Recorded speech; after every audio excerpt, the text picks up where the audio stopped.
Hello, I'm April Jones, and we at Jones Law Firm care about you, your family, and your well-being. That's why we've put together this informative webinar series to answer your questions about life, about the law, about your family. So thank you for joining us, and let's get started.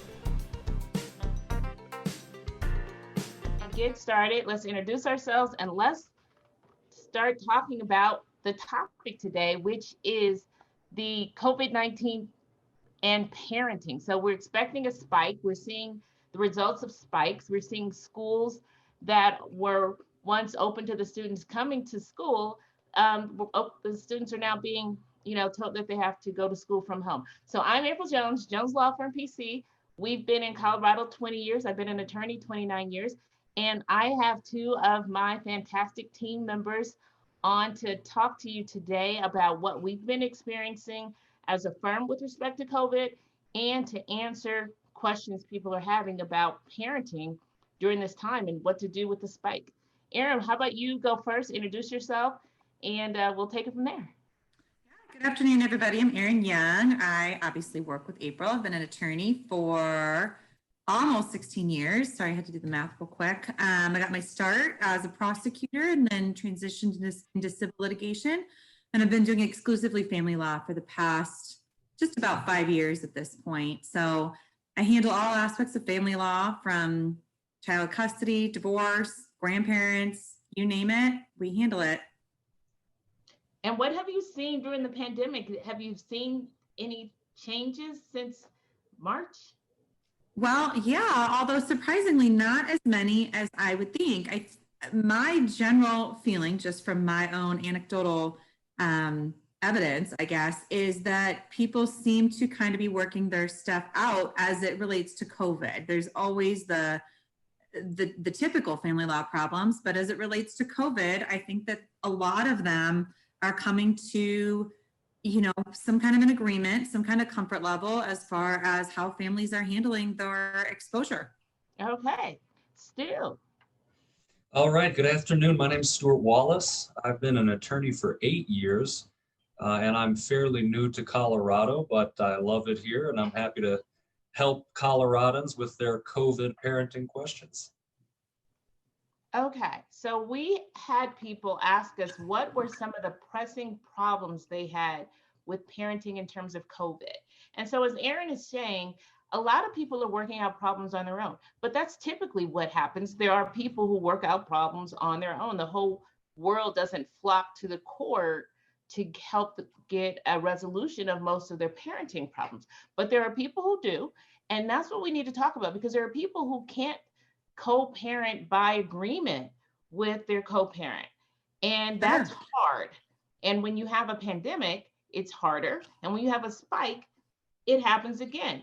So we have been fielding questions. We put together a COVID parenting guide. If you don't already have it, message us and we can get you a copy sent to you, or you can contact us through our website, or you can put something in the chat. So it's a COVID parenting guide. Erin, why don't you talk a little bit about what's in the parenting guide? Because a lot of that is still super relevant right now, maybe even more so, because we found that during the pandemic, people were starting to work out problems, like things that made you very fearful. As issues in the world became more clear, people's fears became more clear. What do I need to fear? What don't I need to fear? So Erin, why don't you tell a little bit about our COVID parenting guide? Yeah, absolutely. And it's funny, we put that together back in March, and here we are 8 months later, or 7 months later, 8 months later. And that's crazy. I would say just as relevant. And I don't know that really much has changed. I think the crux of the parenting guide is really, what do we do when X happens, and maybe X is that the school's closed. Maybe X is that one parent gets exposed to COVID. Maybe X is that one parent has COVID, or that a child gets COVID, or, whatever it may be, or, a child or a parent is extremely immunocompromised and needs to be extra careful. So it turns out really all these months later, it's still pretty darn relevant. And what to do if you work in a higher risk field. Maybe you work at a grocery store, maybe you work in a hospital, maybe you work at an urgent care clinic where your job all day long is doing nasal swabs for people getting tested for COVID. Whatever it may be, it really addresses kind of all those situations. And what we're finding is that the people that Erin just described, for the most part, are taking precautions, and you're not seeing higher spikes in COVID in those populations. Now, back in March, we didn't know what we were going to see. But now here it is November. Here it is November, and we haven't seen those sorts of spikes. So that has, I think, has helped people be calmer in how they approach this. Stu, what do you think? Yeah, I mean, I agree with you, and I think that parents are really dealing with a lot. It's everyone's having to be much more flexible with their day-to-day lives and their future plans than they would like to be. And the reason is they don't know whether their kids are going to be in person in school or at home, really on a week-to-week basis, because the school districts are changing their mind about this. And with the holidays approaching, we have a lot of clients dealing with questions about what do we do for Thanksgiving, particularly if the two parents live in different states and the parenting plan calls for a child to fly across the country to spend the fall break with one of the parents. And, you know, it's a difficult question, and it really is a question that has to be answered on a case-by-case basis, because every family has different concerns around COVID. And I think the court is starting to parse the concerns where there is something unique happening. When it seems to be just that one person is more inclined to be fearful, or more inclined to be conservative, or more inclined to be relaxed, that doesn't seem to be moving the needle with the court. For example, we've got a question on here, and I think either Stu or Erin has a case similar to this. What do you do if both parents are opposite when it comes to education? I'm very strict with my kids. Their ages 11 and 13. I want them to attend remote classes. I want them to get their work done by the time it's due. Their mom has every other week with them, and when she returns them, they're unorganized, they're missing remote classes, missing assignments, and she wants them to be part of actually going into school. So what do you do in a situation where one parent wants the child to be a virtual learner and the other parent wants the child to actually go into the classroom? Now, the case that I had, the judge made the ruling that when school opened up and there was learning in the schoolroom, the parents were to, the kids were to go to school. So that judge was following the school. If the school determined that schools were to be open, the kids were to go to school. If the school determined that the kids were to work at home virtually, they were to work at home virtually. So the judge in that case basically took out the disagreement between the parents, that took that out altogether and said, we're going to follow the school district. And I think judges in the court system is more comfortable that the school has a handle on this, and the school is looking at it and evaluating it. You see schools closing and sending children home. You see certain classrooms send, all the kindergartners in classroom A have to go home, but the kindergartners in classroom B can continue to go into the building. So I think as the courts continue to be comfortable with the decisions being made by the school district, and as we tend to get a better handle on the situation, you're going to see the courts going along with the school. But this question talks about when there's an open school for where you can go in to learn, and there's the option to stay home and work remotely. Erin, what have you seen in the real world with this? Yeah, and I mean, I have a case very similarly to that. And ultimately the parents were simply not able to come to an agreement. They have joint decision making. And so they're both right and they're both wrong. Neither one has any more power than the other. And so in their particular case, they just both felt very strongly as to their opinion. One parent obviously believed that the child should stay home and do remote learning, and the other believed that it was far better for the child to be in person. So we ultimately filed a motion with the judge for at least some temporary decision-making as to schools, and made our argument that, in that particular case, I represented the parent who wanted the in-person option. And at that time, the school offered both, but the school could not accommodate a mix. In other words, the child could not be remote when she or he was with, the remote parent, and then in person when she or he was with the other parent. So they did have to pick. And so that's an example of a decision that simply could not be resolved despite the parents really talking it out and really attempting to reach an agreement. In that particular case, we don't have a resolution from the judge yet, so we don't know how it will be decided. But I would say they both have their reasons, and they both have good reasons. And so it just was one of those that the judge needed to decide. Now, Erin, with respect to getting it before the court, how did the court treat it? Was it an emergency? Was it just put in a regular docket? What were you able to do? Yeah, good question.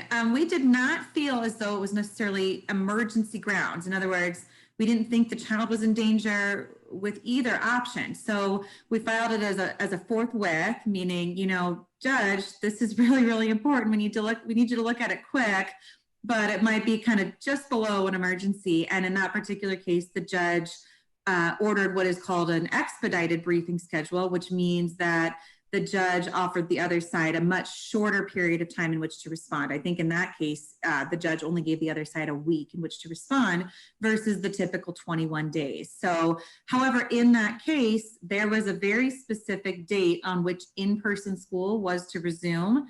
So it wasn't kind of this amorphous in the future. It was on X date, this decision needs made. And so, that may have played a role in why the judge addressed it in an expedient manner. And I'm finding, and Stu, you weigh in on this also, the court is not considering your general COVID concerns to be emergencies. I'm without something behind it, life-threatening, immunocompromised parties where you can clearly see that someone is going to be harmed. The court isn't saying, oh yeah, that's endangerment. I think the world has just progressed. This is what we're living through right now. And so they're not being processed in general as endangerment type cases. But Stu, what have you seen?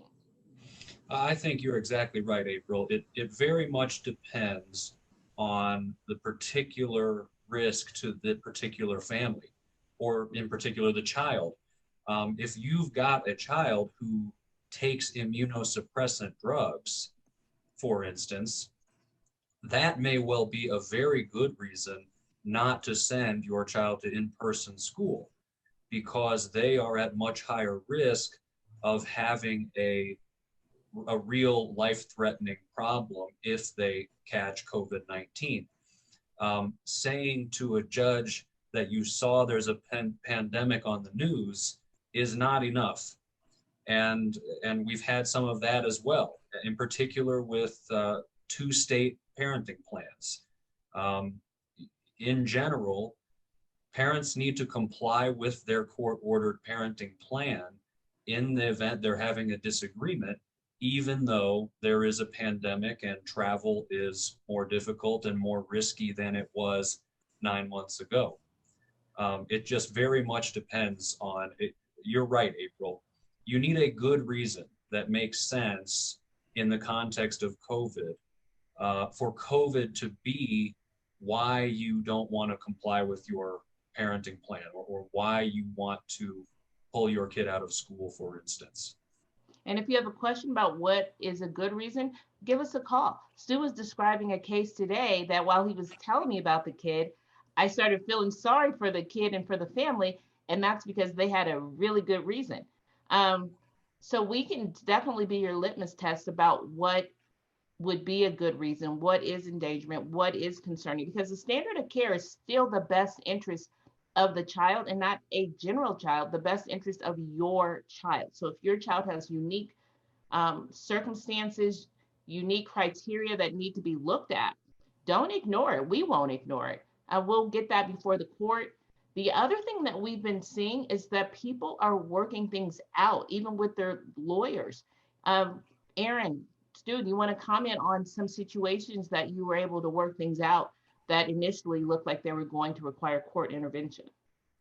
Yeah, it was probably over the summer. I had a client call in, and her concern had been that the opposing party was simply not giving the child back. The woman, the client had been dealing with, I can't recall if it was an exposure or a positive on COVID, and she was telling the other party, you know, what she'd been told from a medical advice standpoint as to when, you know, she was no longer contagious, when she could be around the child, and the other party was just giving her a hard time.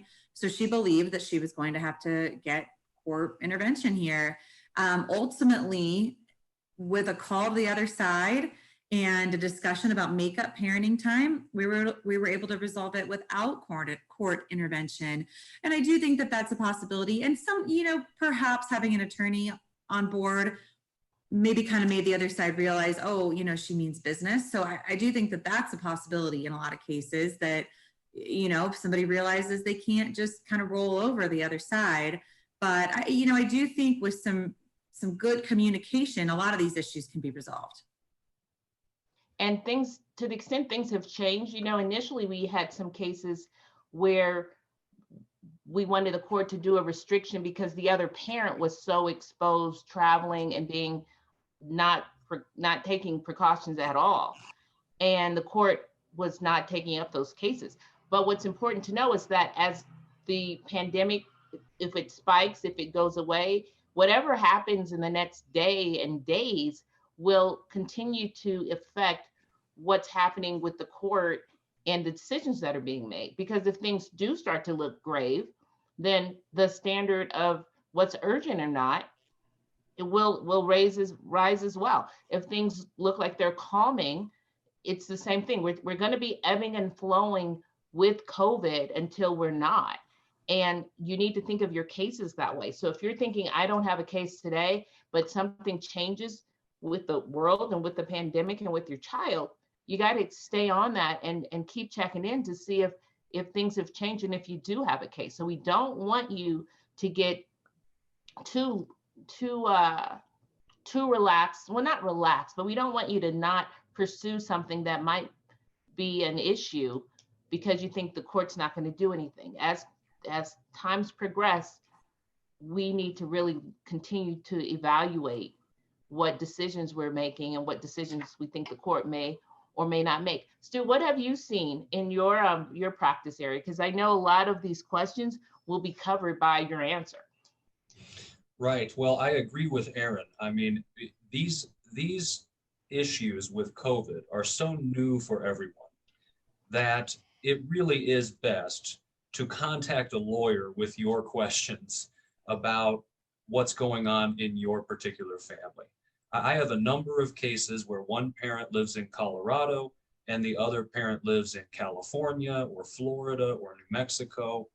And what we have done in those cases is worked out an agreement with the other party about how to co-parent through this pandemic.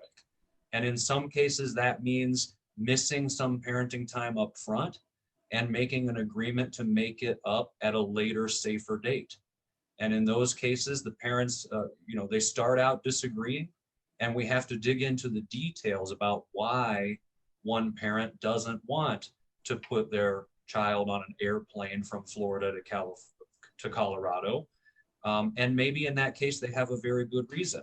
They may well be living with someone who has medical or health-related issues that make COVID more dangerous for them. In particular, if COVID is dangerous for the child, then there needs to be an agreement that we can work out. I mean, there's always an opportunity for an agreement. And it is best if you reach out to us with your questions before you try to negotiate that agreement on your own. It's a tricky scenario. And we know that no parent wants to miss court-ordered parenting time. I mean, none of our clients want to give up their Thanksgiving break vacation with their son or daughter. And we're doing our very best to negotiate agreements that make sense for them in this context. And for some parents, that means, like Erin said, going and involving a judge and asking a judge to rule on this question as soon as possible. In other cases, we can work out an agreement that addresses both parents' concerns about COVID and both parents' concerns about the time that they're going to need to make up because of what they've missed during COVID. And, you know, school is an important factor, okay? The courts think that kids need to be in school because it's in their best interests. And so, you know, if in your scenario, it makes sense for the health and safety of your family or your child to miss some school, okay, that is much more reasonable than if you appear to a court to be using COVID for your own convenience.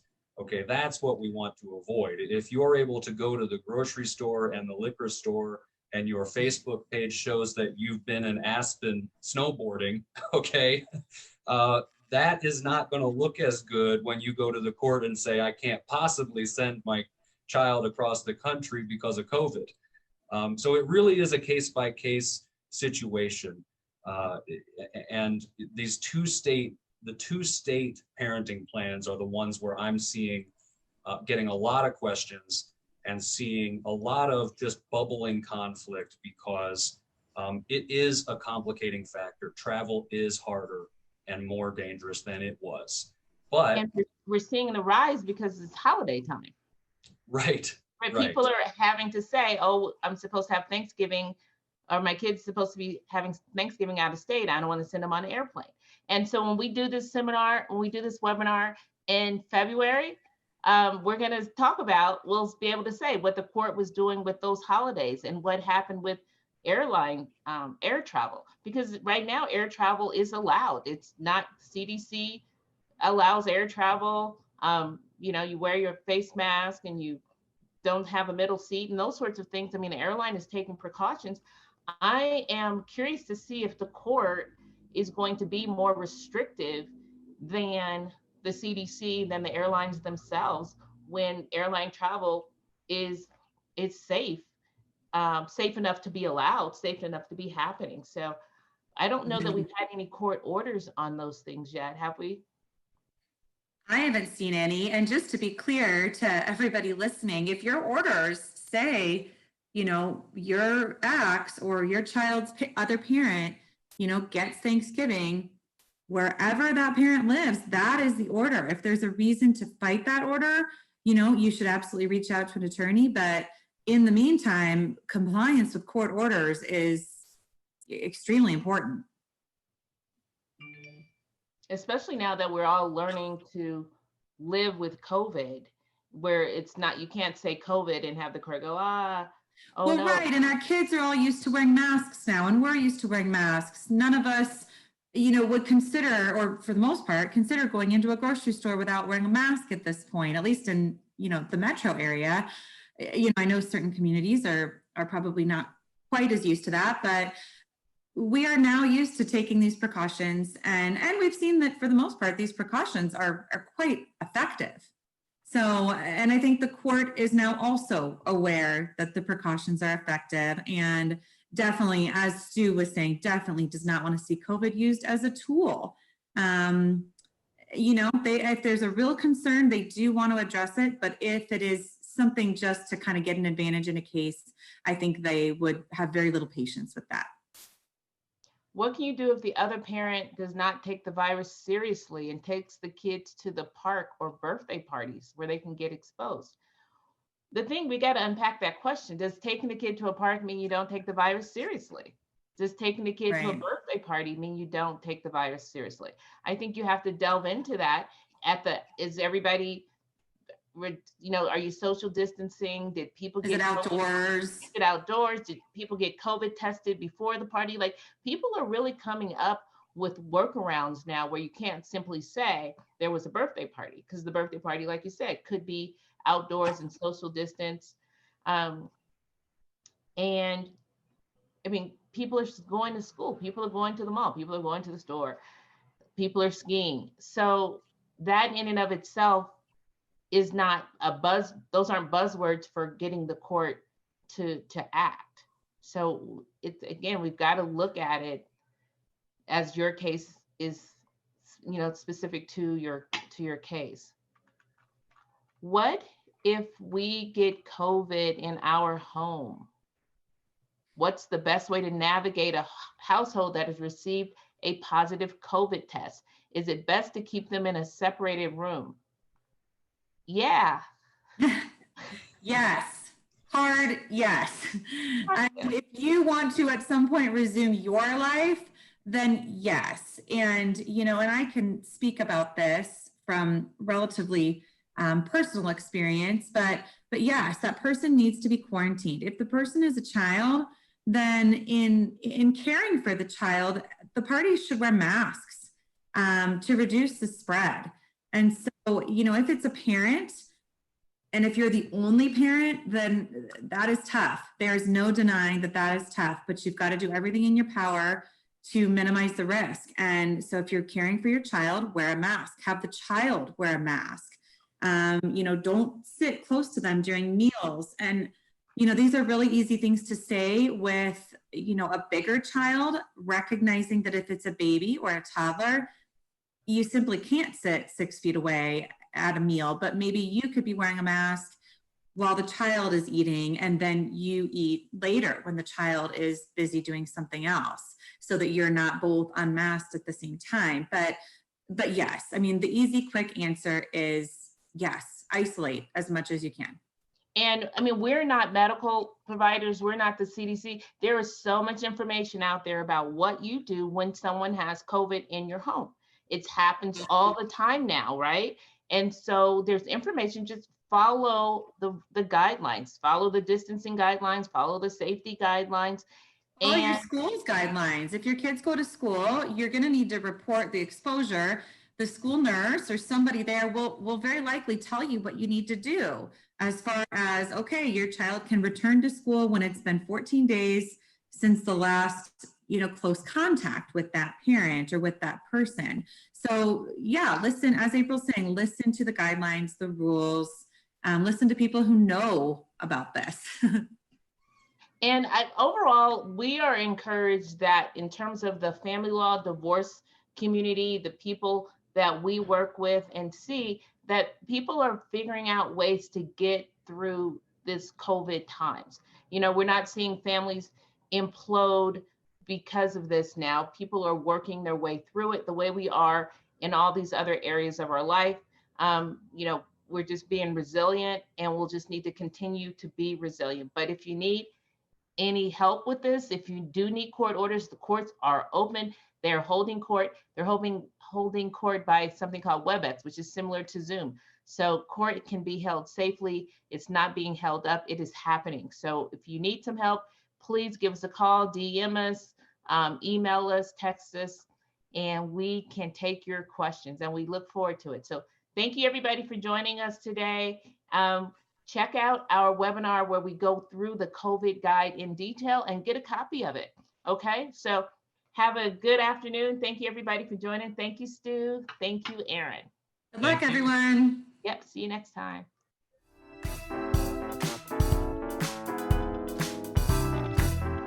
Thank you for joining us for this webinar. If you or someone you know would benefit from watching a recording of this webinar or any of our other webinars, they can be found at denverdivorceattorneys.com. Thank you, and keep a lookout for future live webinars, and I hope to see you again.